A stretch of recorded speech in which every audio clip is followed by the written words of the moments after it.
Time for newspaper review. Please don't go away.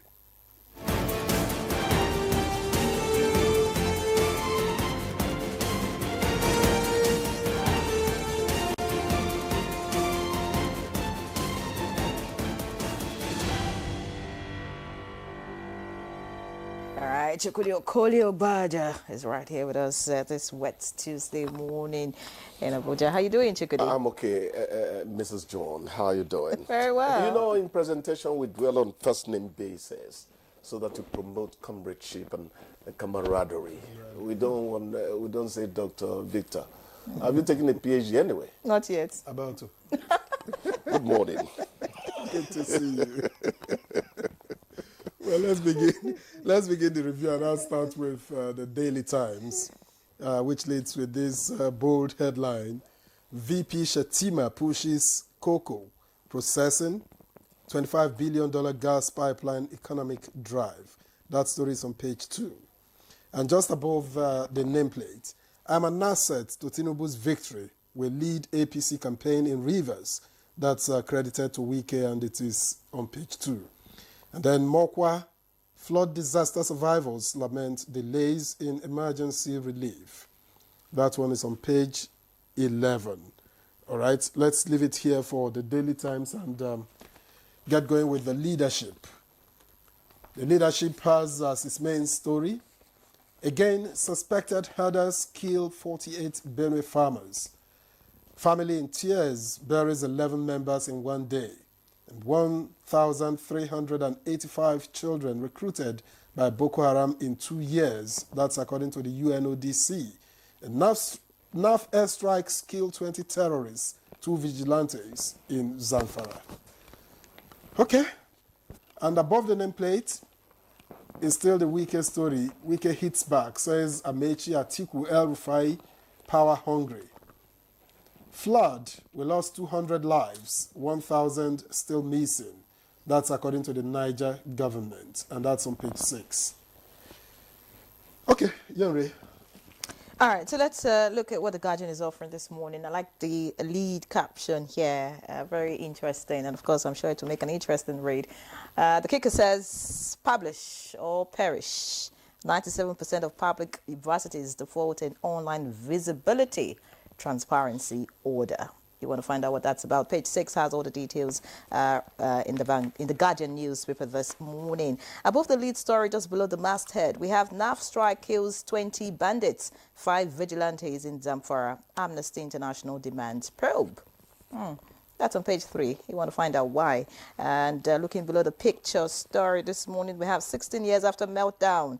NGX market cap surges by 347.5%. That's on business. And finally, from the front page of the Guardian this morning, 2027, that's the kicker.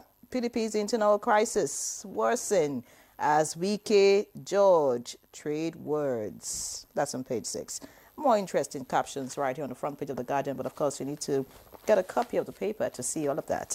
So let's see what This Nigeria holds this morning. The lead story here says another interesting caption.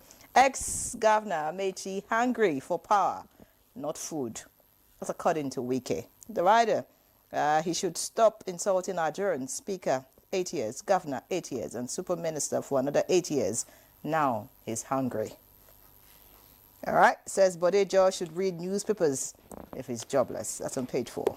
All right, so much happening in the polity. You want to see all of that. Beside the masthead, Nigeria's $625 billion investment for undersea gas pipeline to Europe. Interesting. Page 21 has that. And just beside the picture story, we have FCTA to housing beneficiaries apply for property titles within 2 weeks. And below that, women in oil industry face gender discrimination, according to Pegasus. And finally, from the front page of This Nigeria this morning, we have 33 killed in fresh wave of herders' violence in Benue communities. NAF airstrikes eliminates 20 terrorists in Zamfara. Not good at all, and that's on page 12. All right, Chukudi. Let me take the VP's push for cocoa processing. We had an additional, tag there. $25 billion gas pipeline economic drive is also part of what is interested in there. I like that. But equally important is the question of whether we are still pushing up the growth of the plant itself. That's the cocoa. Nigeria has so many things that would easily earn it foreign exchange. I know that cocoa processing is one of them. But if you remember the cocoa house, there were days and all that, you want to think that the thing has not quite grown in quantum compared to what it was when we were in primary school, where we were. It was cocoa and groundnuts then, three of them really, no, four. Cotton, palm oil, cocoa, groundnuts. They held sway, and they were really fetching us a lot of money. So it matters to me as well whether the cultivation of the plant itself is being kept up, because arable land is still there on that axis, even into part of Edo State. I think cocoa grows more in the rainforest area. I think so. So it's a good thing, but let us make sure we're not falling behind at all in the production of the commodity. Now, these politicians talking, sometimes I ask myself whether news editors have joined in distracting us in this country.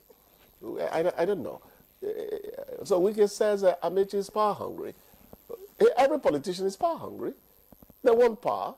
Whatever they do with it is actually open to conjecture after that on our shows, So let them have their say and all that. Actually, when I listen to Wike sometimes, I'll say, but this man didn't attend the same Yapis school with Fela and Nicola Bokuti.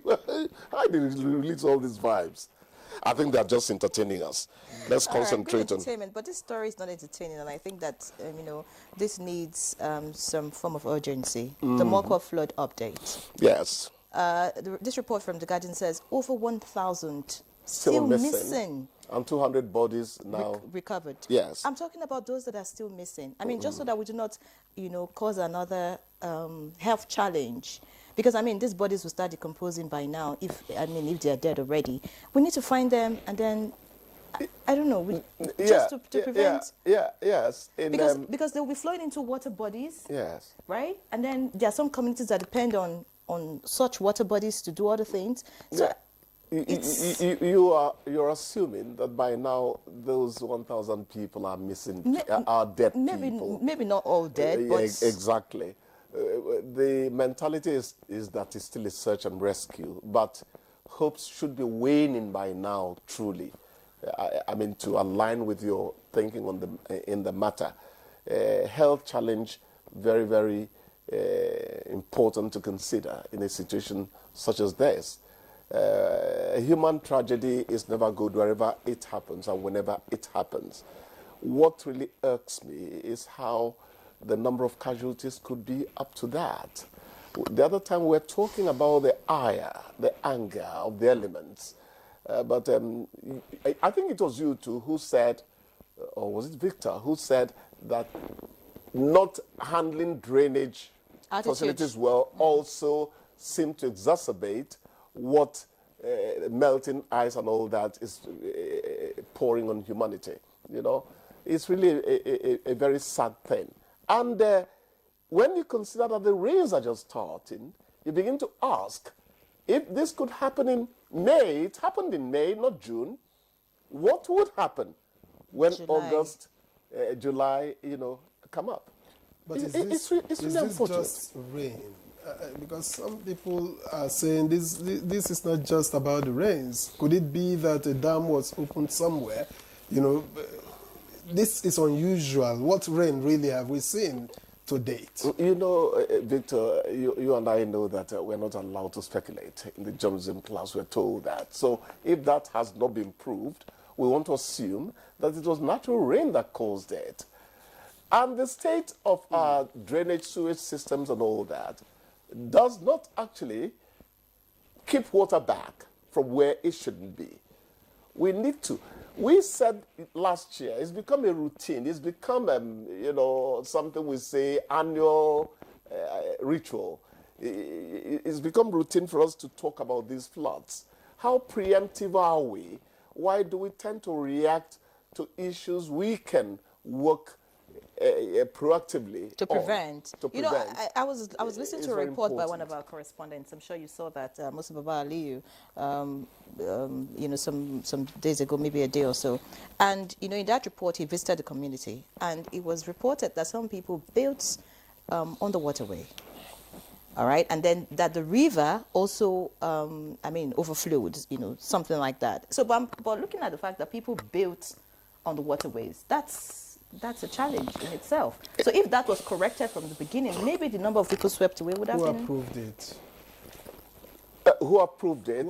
Who approved it is there, Victor. And who watched them through the years? You see, Victor, I am beginning to think that when I come here, I don't need to talk about what politicians are doing to this country. I want to think more about what Nigerians are allowing politicians do to them. If you begin to hero worship, if you begin to think that wealth is everything and all that, you begin to encourage some people to do certain things to you. Nature has also provided for you to think well. If you have, I keep saying this, if you have a community that has 1 million policemen, but they do not want to obey law and order, I can tell you that 250,000 policemen in a community that believes in law and order will work more effectively than the 1 million in a community that does not think that law and order should be respected.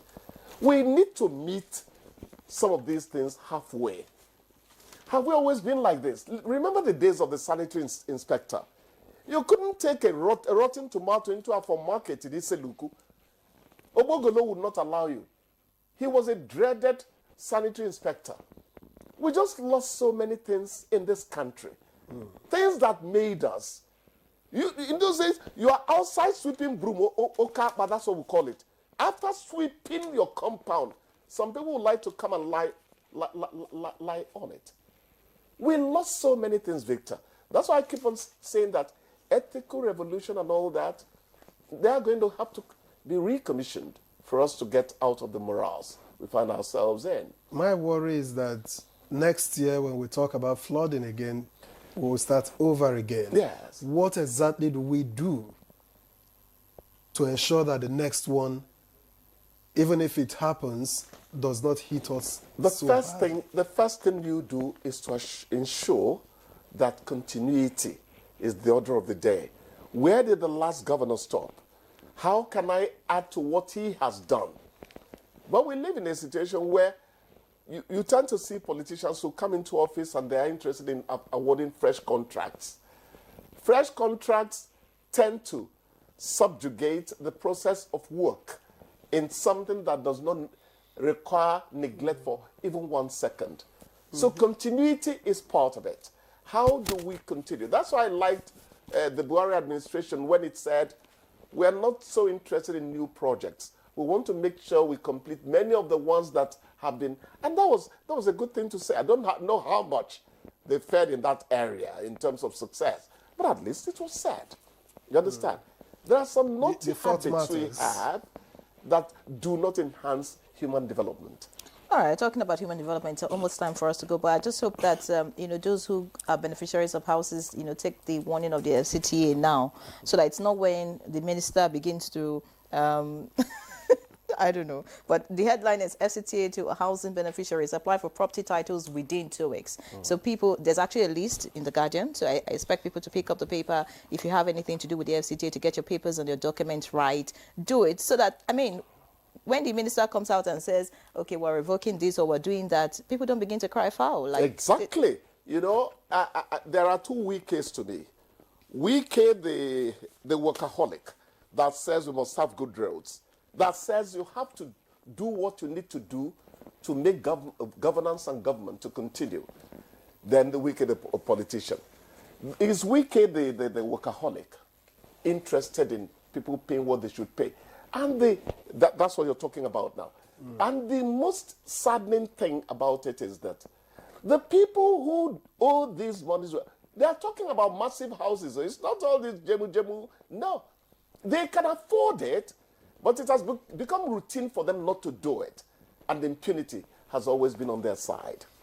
Well, we have to thank you very much. I'm sure that those concerned have heard you and us. So we thank you for I coming. wish my word were law, but I'm not elected. We'll see you again tomorrow, Chukwudi.